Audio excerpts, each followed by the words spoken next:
बिस्मिल्लाहिर्रहमानिर्रहीम। अस्सलाम वालेकुम। काश कभी धान के खेत के अंदर जब पौधे मुंजर बाहर निकाल रहे होते हैं तो मुंजर जब बाहर निकालते हैं हमें बूर नज़र आ रहा होता है, यानी दाने बनने का अमल चल रहा होता है। ये तकरीबन 7 दिन तक रहता है। उसके बाद ये बूर झड़ जाता है। बूर झड़ने के बाद जो दाने बने होते हैं उन दानों की भराई का अमल शुरू हो जाता है।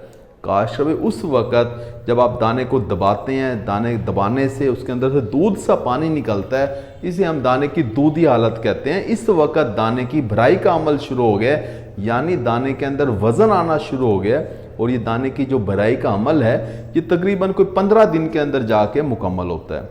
अगर तो दर्जा हरारत ज़्यादा हो तो ये दाने की भराई का अमल जल्दी मुकम्मल हो जाता है, यानी 12 दिन के अंदर भी मुकम्मल हो जाता है। और अगर दर्जा हरारत कम हो तो ये दाने की भराई का अमल ज़्यादा दिन लेता है, पौधा ज़्यादा टाइम लेता है। दाने की भराई बहुत अच्छे तरीके से मुकम्मल होती है, दानों के अंदर वज़न बहुत अच्छे तरीके से आता है, हमारे काश्तकार दोस्त की पैदावार बढ़ जाती है।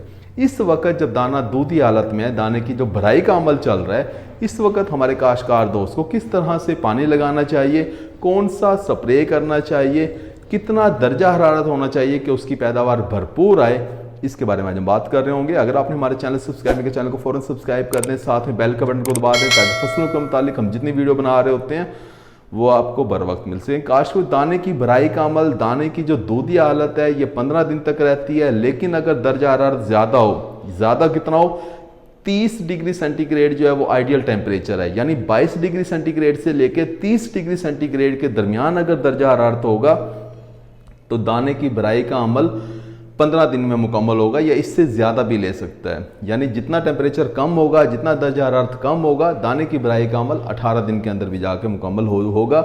अगर ज़्यादा टाइम लेता है तो आपकी पैदावार बढ़ जाती है, लेकिन अगर दर्जा हरारत 32, 34, 35 डिग्री सेंटीग्रेड, यहाँ तक कि 35 से भी अगर ज़्यादा है तो ये दाने की भराई का अमल फिर 15 दिन में मुकम्मल नहीं होगा, बल्कि ये जल्दी मुकम्मल हो जाएगा, 10 से 12 दिन के अंदर मुकम्मल हो जाएगा।